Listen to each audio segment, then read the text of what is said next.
সন্তানের মনের কথা একমাত্র মাই বুঝতে পারে। তো বেশ কিছুদিন ধরেই আমার মনে হচ্ছিল আমি একটু নাড়ু খাবো, কিন্তু দেখা যায় আমি বানাতে পারি না বা আমার শাশুড়িও বানাতে পারে না। তো আমি তো বাবার বাড়িতে এসেছি, এটা তোমরা সবাই জানো। তো আসার পরেই দেখলাম মা নারকেল ছিল ফ্রিজে কিছু, ওগুলো নামিয়ে নিয়েছে আর তিল কিনে এনেছিল, যেটা দিয়ে আমাকে নাড়ু বানিয়ে খাওয়াবে। আমি কিন্তু মাকে বলিনি যে আমার নাড়ু খেতে ইচ্ছে করছে, জানি না সে কিভাবে যেন নিজে থেকেই বুঝতে পেরেছে। আর এই তো নাড়ু বানানো কিন্তু শুরু হয়ে গেছে। এখানে ফার্স্টেই কিন্তু আমার চাচি তিল ভেজে নিচ্ছিল, তারপরে নারকেল আর গুড়টাকে খুব সুন্দর করে একসাথে মেখে নিয়েছে। এখন চুলার উপর দিয়ে দিয়েছে, এটাকে অনেকক্ষণ যাবত জাল করবে। এটাকে জাল করতে করতে যখন আঠালো ভাব হয়ে আসবে তখন কিন্তু এটা দিয়ে নাড়ু বানানো হবে। আর এই নাড়ুটা আমি এবং আমার মা কেউই তেমন একটা বানাতে পারি না বা ওরকম হয় না। তো যখনই বানাই তখনই আমার এই চাচিটাকে নিয়ে আসা হয়, উনিই বানিয়ে দেয়। উনি খুব সুন্দর করে নাড়ু বানাতে পারে, আপনারা নিশ্চয়ই দেখেই বুঝতে পারছেন। আর এই দেখুন, এই যে ওনার কিন্তু নারকেলটা জাল করা হয়ে গেছে, নাড়ুর জন্য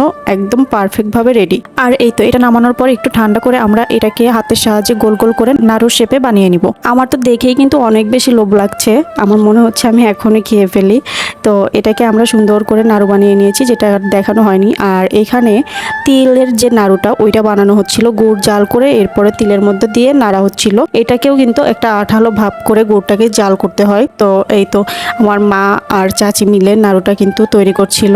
গুড়টাকে তিলের সাথে মিক্স করার পরে আমরা হাতের সাহায্যে নাড়ুগুলোকে বানিয়ে নিয়েছিলাম। এটাকেও গোল গোল করে হাতের সাহায্যে নাড়ু শেপে বানিয়ে নিব।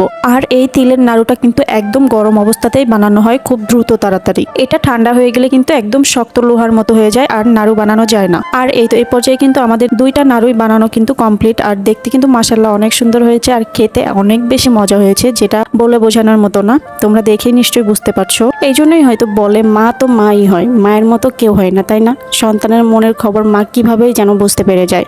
যাই হোক, আজকে ব্লগটা এ পর্যন্ত। সবাই আমার মায়ের জন্য অনেক বেশি দোয়া করবেন, সবাই ভালো থাকবেন। আল্লাহ হাফেজ।